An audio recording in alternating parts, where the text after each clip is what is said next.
ओम श्री गुरुवे नमः। आप सभी को सादर प्रणाम। लोभ मोह और वासना जितने भरे विकार, संबंधी ये जन्म के पहले इन्हें निकार।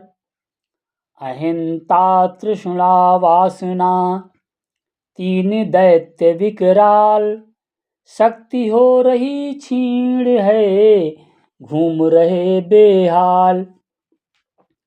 काम क्रोध मद लोभ ये जिनके मन ही बसाए, है मूर्ख पंडित एक से फर्क न कुछ भी आए। तृष्णा और ये वासना कर दीजे परित्याग, जीवन जिए लोकहित रखें दूर अनुराग। प्यारे मित्रों, आइए सुने युग ऋषि का अमृतमय संदेश।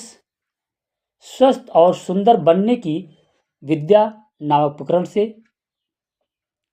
आज की तीसरी कड़ी, जिसका विषय है काम वासना से सर्वनाश, भाग 1।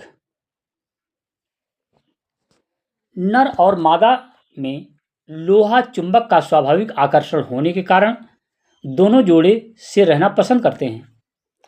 जो पशु पक्षी जितने ही विकसित होते जाते हैं, वे यौन आकर्षण को अनुभव करते हैं और साथ साथ रहते हैं। चकवा, सारस, कबूतर, तीतर, बतख, राजहंस आदि पक्षी और सिंह, हिरन, भेड़िया आदि पशु एवं सांप, मगर जैसे जीव जंतु जोड़े से ही रहते हैं। जो नियमित जोड़ा चुनना नहीं जानता, वे भी समय समय पर यौन आकर्षण के अनुसार आकर्षित होते रहते हैं और विपरीत योनि के साथ रहना पसंद करते हैं। प्रजा की उत्पत्ति के कार्य को प्राणी भूल न जाए, इसलिए प्रकृति ने उसमें एक विशेष आनंद का भी समावेश कर दिया है। इस प्रकार विकसित जीव जंतु जोड़े से रहना चाहते हैं, तदनुसार मनुष्य भी चाहता है। इस आकर्षण को प्रेम के नाम से पुकारा जाता है।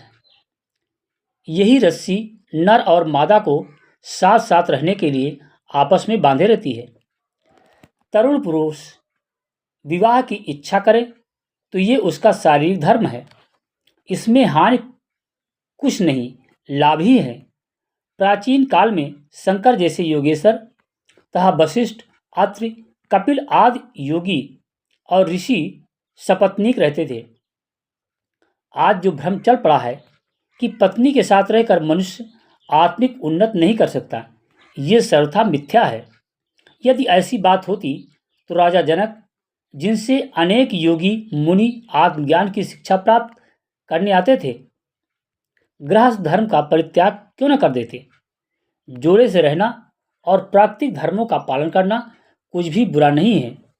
लोग समझते हैं कि हनुमान या भीष्म की तरह अखंड ब्रह्मचारी रहने से ही अधिक बल मिल सकता है, पर यह भी पूर्ण सत्य नहीं है, क्योंकि यदि यही बात होती तो 100 पुत्रों के पिता धृतराष्ट्र क्या बुढ़े होने पर भी भीम की लोहे की मूर्ति को पीस डालते और 16,000 स्त्रियों के पति कहे जाने वाले योगेश्वर कृष्ण इतने बलवान होते।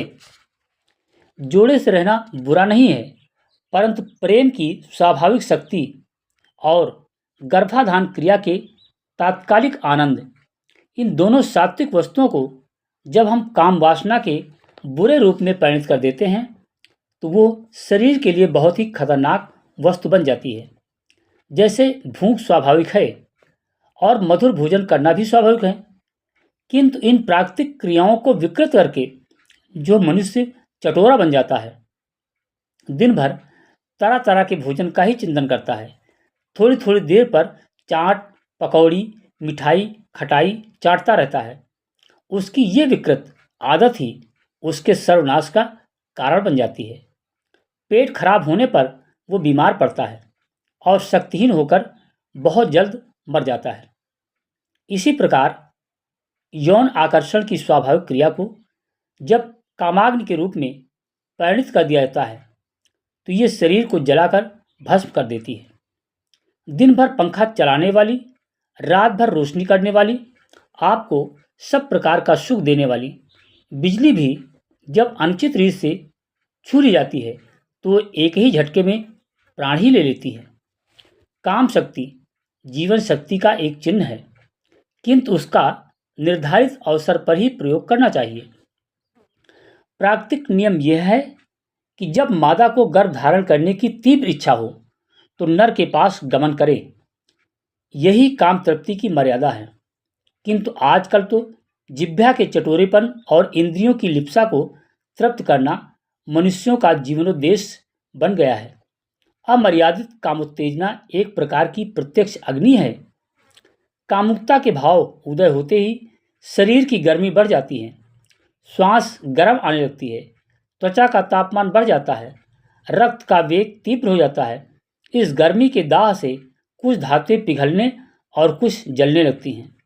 शरीर के कुछ सत्व पिघलकर मूत्र के साथ स्रवित होने लगते हैं।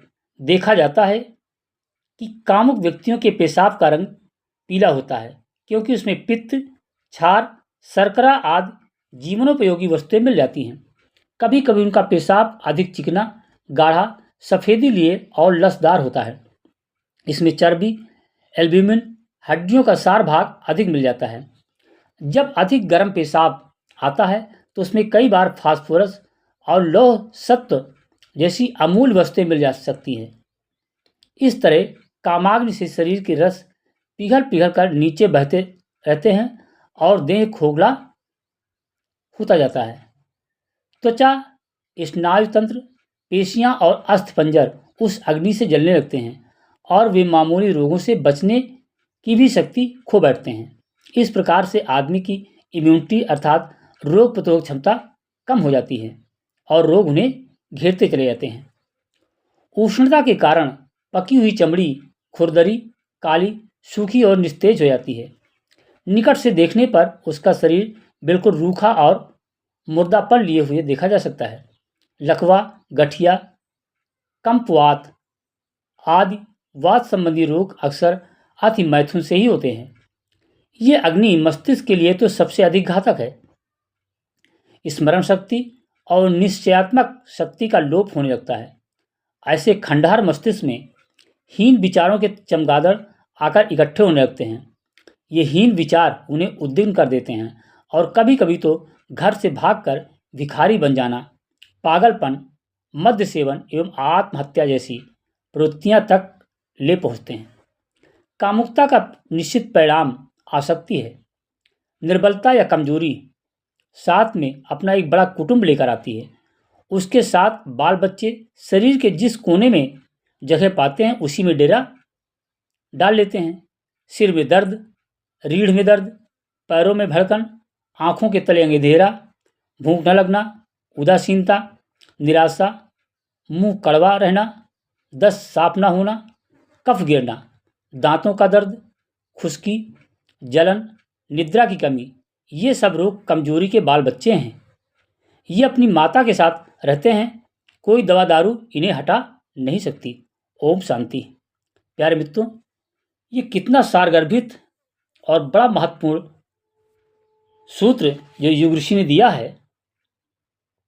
जिस रोग के बारे में लोग डॉक्टरों के पास जाते हैं और इसका इलाज करते हैं, ये वीडियो देखने सुनने बाद पता ही चलेगा कि इस सब का मूल कारण तो उसकी अदृश्य शक्ति जो छिपी होती है, जिसे कामवासना बोलते हैं, जब जड़ वहाँ पर है तो दवा करने से लाभ कैसे मिल सकता है?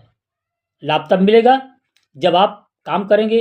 Prevention is better than cure, अर्थात बचाव इलाज से बेहतर है। बचाव के लिए उसकी जड़ को तलाशें और उसकी जड़ है काम वासना।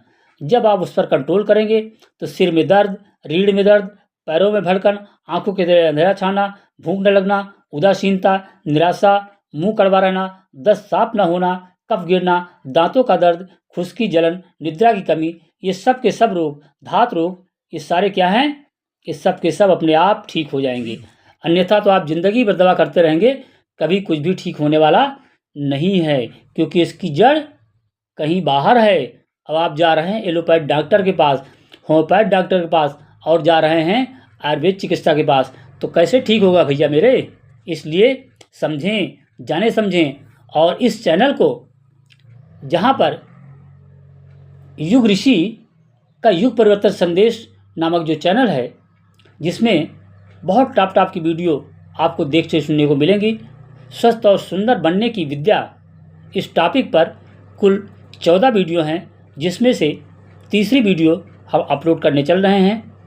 तो इस वजह से आप इस चैनल को ज़रूर से ज़रूर सब्सक्राइब करें, क्योंकि एक ऋषि की बात इसमें आती हैं। और ज़्यादा से ज़्यादा अपने इस मित्रों तक इस संदेश को संप्रेषित करें, लाइक करें, शेयर ज़रूर करें। धन्यवाद।